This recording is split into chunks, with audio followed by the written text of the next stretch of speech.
Hello and welcome students, कैसे आप सब? Hope you all are fine. आज का जो टॉपिक हम आपके साथ डिस्कस करेंगे वो फाइनेंशियल अकाउंटिंग से हमारे अकाउंटिंग कंसेप्ट्स हैं। तो मैं अगर अकाउंटिंग कंसेप्ट्स की बात करूं, चाहे वो हम जेके एसएसबी के एग्ज़ाम की बात करें या हमारे क्लास 11th के कॉमर्स स्टूडेंट की बात करें या जितने भी हमारे नॉन कॉमर्स बैकग्राउंड स्टूडेंट्स हैं, उनके लिए बहुत ही फ़ायदेमंद रहेगा ये हमारा आज का टॉपिक।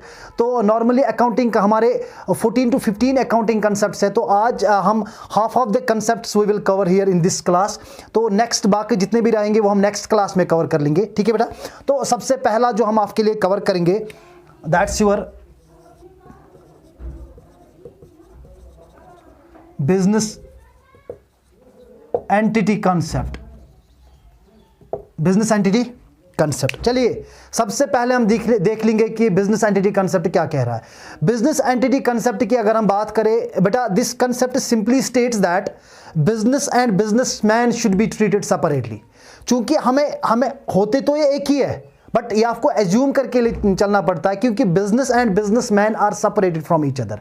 चूंकि वजह क्या है बिजनेस और बिजनेसमैन को क्यों हमें अलग मानना है? चूंकि जब भी हमें कोई चीज़ रिकॉर्ड करना है, हमें रिकॉर्ड करना है as per the view of accounting, not as per the view of businessman.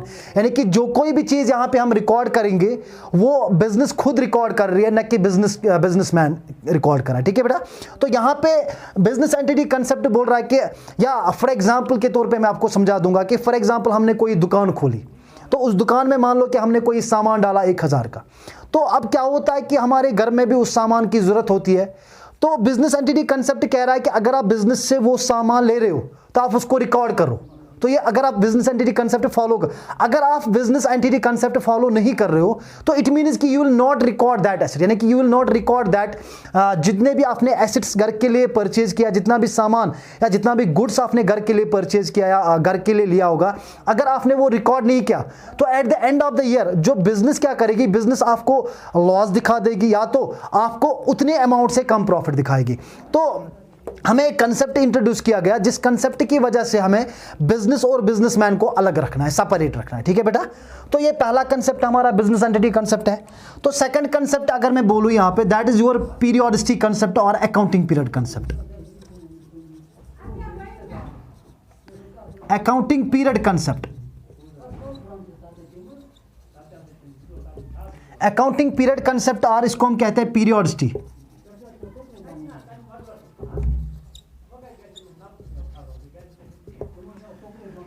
चलिए बेटा, तो बात अगर हम करेंगे अकाउंटिंग पीरियड कंसेप्ट की या पीरियोडिसिटी कंसेप्ट की, चूंकि जो लाइफ ऑफ द बिजनेस होती है वो परपेचुअल इन नेचर होती है, ऑनगोइंग होती है, कंटिन्यूस होती है, इन नेचर होती है। तो बट यहां पे क्या कहता है कि accounting period concept simply states that चूंकि जितना भी अकाउंटिंग का लाइफ होता है उसको हमें डिवाइड करना होता है डिफरेंट पार्ट्स में, and each part is termed as accounting period. तो हर एक पार्ट को हम क्या नाम देते हैं? Accounting period. और वही accounting period, that accounting period में बी आवर फाइनेंशियल ईयर। वो अकाउंटिंग पीरियड क्या हो सकता है? हमारा फाइनेंशियल ईयर हो सकता है, वो हमारा कैलेंडर ईयर हो सकता है, ठीक है बेटा। वो आपका ईयर हो सकता है festival to festival.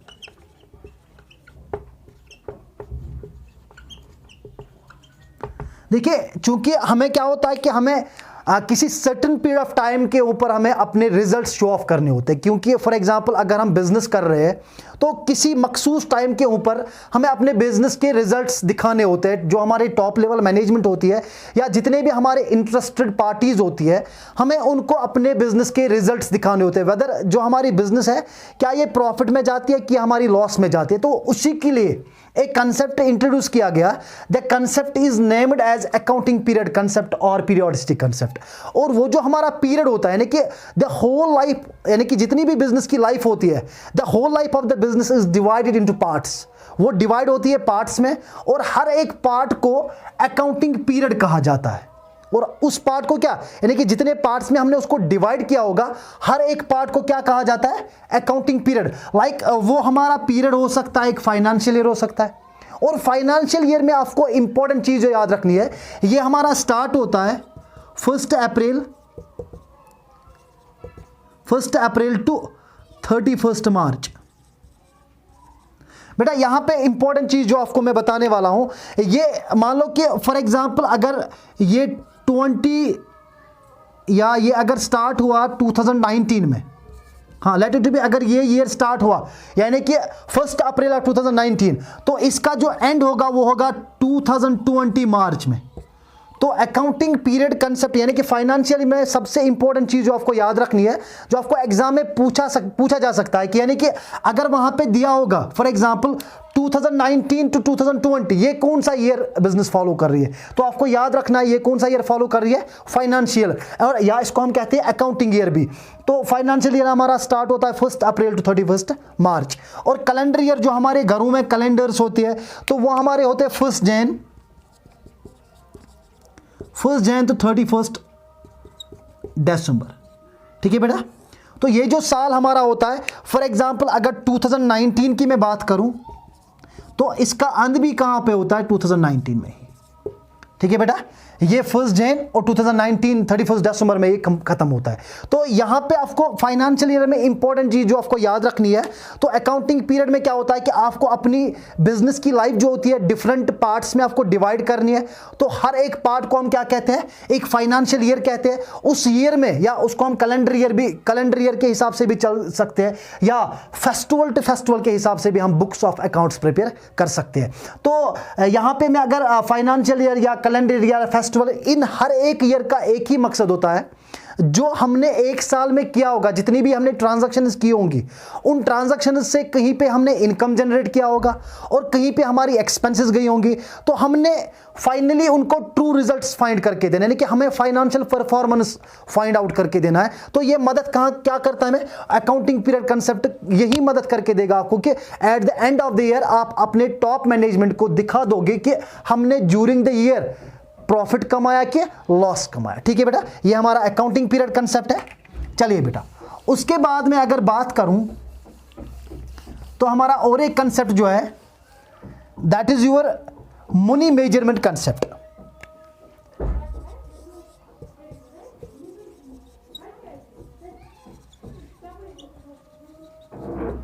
Money measurement concept की अगर मैं बात करूं बेटा, this concept simply states that only those transactions should be recorded in the books of accounts which can be resulted in money या which can be converted into money।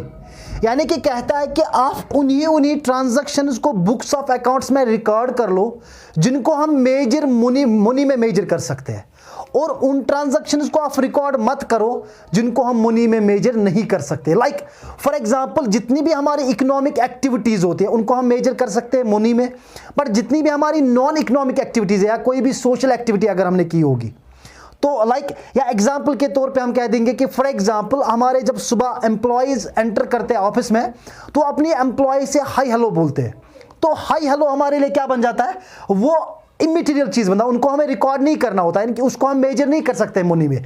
हमें किन किन चीजों को रिकॉर्ड करना है, only those transactions that can be measured और that can be converted into money. तो इस कंसेप्ट का यही जिक्र है, इस कंसेप्ट का यही रीजन बिहाइंड द कंसेप्ट है भाई, आप उन्हीं ट्रांजैक्शंस को बुक्स ऑफ अकाउंट्स में रिकॉर्ड कर लो जिनको हम मनी में मेजर कर सकते हैं, और जिनको हम मनी में मेजर नहीं कर सकते आप उन ट्रांजैक्शंस को रिकॉर्ड मत करो। ठीक है बेटा, ये हमारा मनी मेजरमेंट कंसेप्ट था।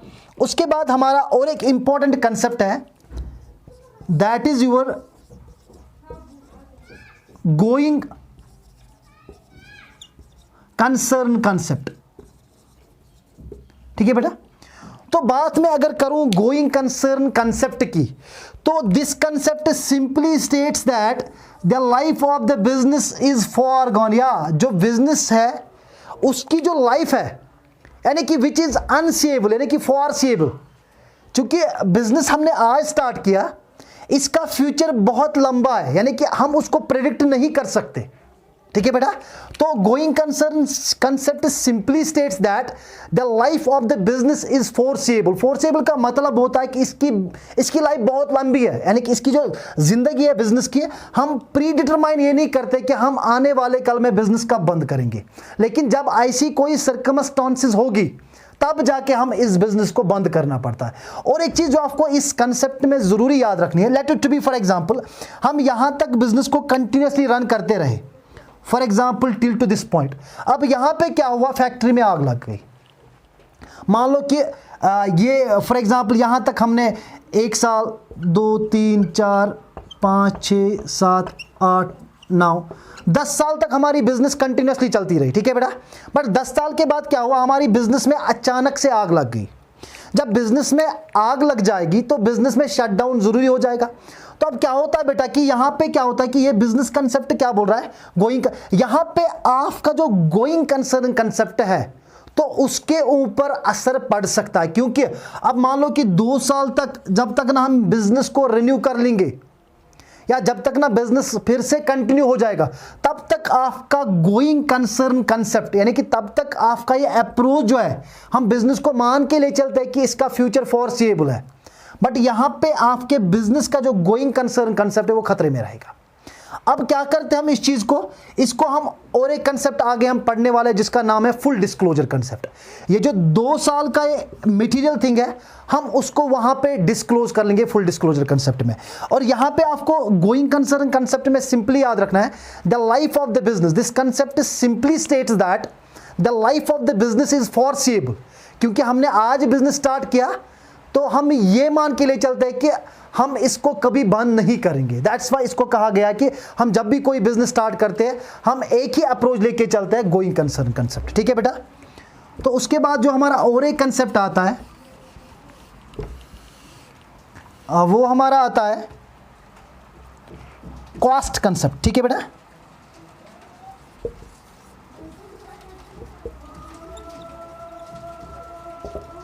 देखिए बेटा कॉस्ट कंसेप्ट क्या कहता है, अगर मैं कॉस्ट कंसेप्ट की जिक्र करूं, this concept simply states that, यानी कि जो आपने चीज कोई परचेज किया होगा, आपने जितने भी यानी कि परचेज वैल्यू पे आपको रिकॉर्ड करना है चीज को। Cost concept, this concept simply states that you have to record the asset ad is at its acquisition cost. जिस कॉस्ट पे आपने इसको परचेज किया वही कॉस्ट आपको बुक्स ऑफ अकाउंट्स में रिकॉर्ड करना है। जैसे कि परचेज कॉस्ट पे रिकॉर्ड करना है, परचेज कॉस्ट पे रिकॉर्ड करना। जैसे कि फॉर एग्जांपल के तौर पे आप समझ लीजिए, मान लो कि मैंने कोई मशीनरी परचेज की जिसका कॉस्ट था 40,000 रुपीज, ठीक है बेटा। मगर जब मैंने ये परचेज की एक्चुअल कॉस्ट वहां पे क्या उन्होंने बोला 50,000, एक्चुअल कॉस्ट उन्होंने 50,000 बोला, बट मैंने कितने पे परचेज की 40,000 रुपीज। सर क्या हम इस मशीनरी का कॉस्ट 50,000 लिखेंगे कि इसका 40,000 लिखेंगे? बेटा कॉस्ट कंसेप्ट आपको सिंपली यही बताता है कि आपने जिस कॉस्ट के ऊपर किसी चीज को एक्वायर किया है, किसी चीज को एक्विजिट किया है, उसी कॉस्ट को आपको रिकॉर्ड करना है। This is known as cost concept. This concept simply states that assets या कोई भी सामान अगर आप खरीद रहे हो उसको उसी चीज पे रिकॉर्ड करो जिसके ऊपर आपने उसको परचेज किया होगा, ठीक है बेटा। ये कंसेप्ट कॉस्ट कंसेप्ट कहता है। चलिए उसके बाद हम देखेंगे आपका प्रूडेंस कंसेप्ट, ठीक है बेटा।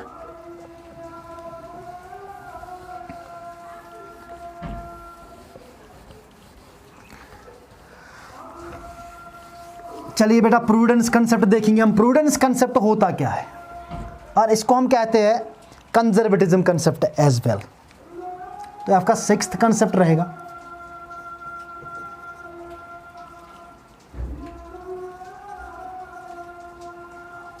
प्रूडेंस कंसेप्ट, इसको हम कहते हैं कंजर्वेटिज्म।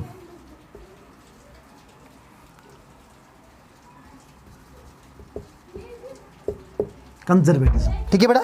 तो प्रूडेंस कंसेप्ट की या कंजर्वेटिज्म की मैं अगर बात करूं तो बेटा इसको मैं कह सकता हूं टू प्ले सेफ, ठीक है बेटा। देखिए अगर मैं प्रूडेंस कंसेप्ट की बात करूं, this concept simply states that to anticipate no profit but provide for all losses. Sir ये क्या होता है to anticipate no profit but provide for all losses? देखिए ये कंसेप्ट इसीलिए लाया गया, यहां पे बिजनेसमैन को कहा जाता है कि भाई आप क्या कर लो, आप किसी भी रिस्क या किसी भी खतरे के लिए तैयार रहो, किसी भी लॉस के लिए आप तैयार रहो। Prepare for loss is not for profits, you have to prepare yourself for loss is not for the profits. क्योंकि कहा जाता है कि आने वाले कल में अगर आपको कोई लॉस हुआ तो उसकी तैयारी आपको आज ही करके रखनी है। बट अगर प्रॉफिट आया then it's well and good, क्योंकि हम बिजनेस प्रॉफिट के लिए स्टार्ट करते हैं। बट ये कंसेप्ट कहता है कि you should be prepare for the losses that may इनकर और that may occur in the future.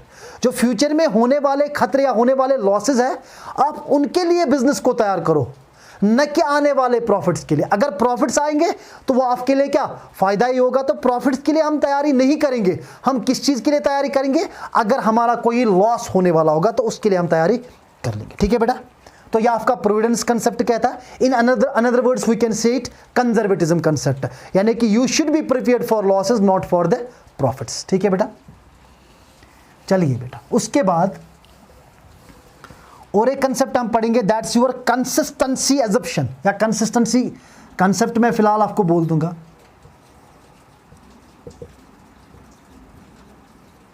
Consistency concept, अब देखते हैं कंसिस्टेंसी कंसेप्ट क्या बोल रहा है। Consistency concept simply states that, ये बोल रहा है कि this concept simply states that you should not change your policies methods frequently year after year.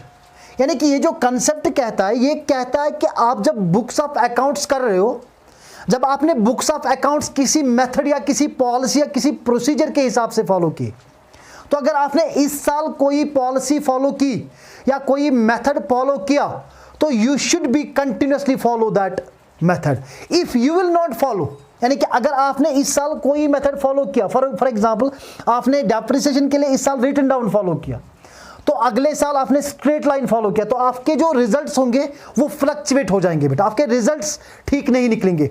तो इसके लिए कहा गया है कंसिस्टेंसी कंसेप्ट। लाइक आप चाहे अकाउंटिंग पॉलिसी की बात करो, ठीक है बेटा, आप प्रोसीजर्स की बात करो, या आप बात करो मेथड्स की, या हम बात करेंगे किसी भी कॉन्सेप्ट की।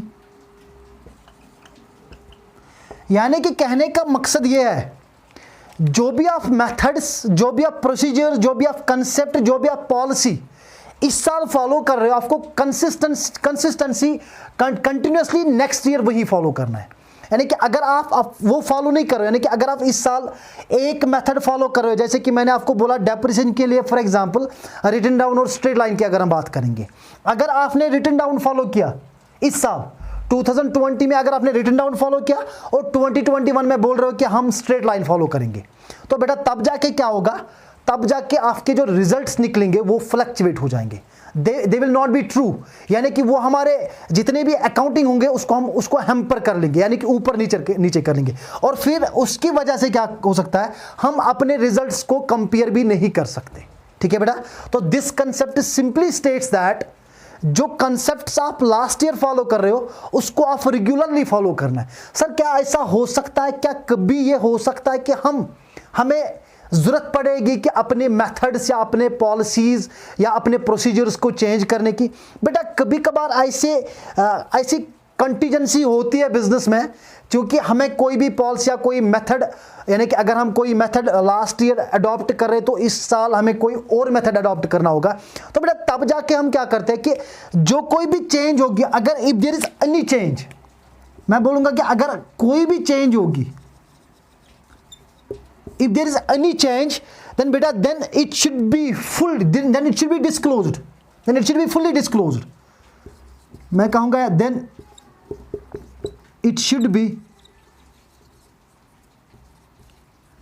disclosed.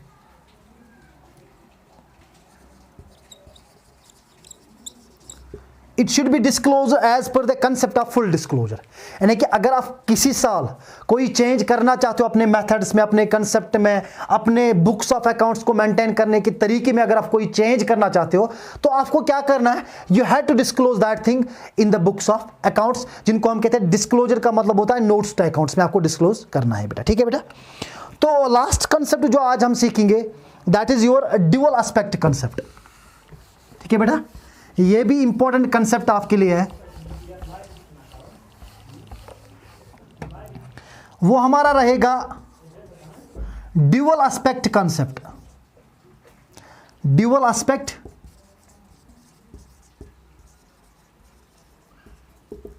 देखिए बेटा, अगर मैं बात करूं dual aspect concept, this concept simply states that, ये कंसेप्ट आपको सिंपली स्टेट कर रहा है when there is debit there should be always credit. ये कहता है कि व्हेन देयर इज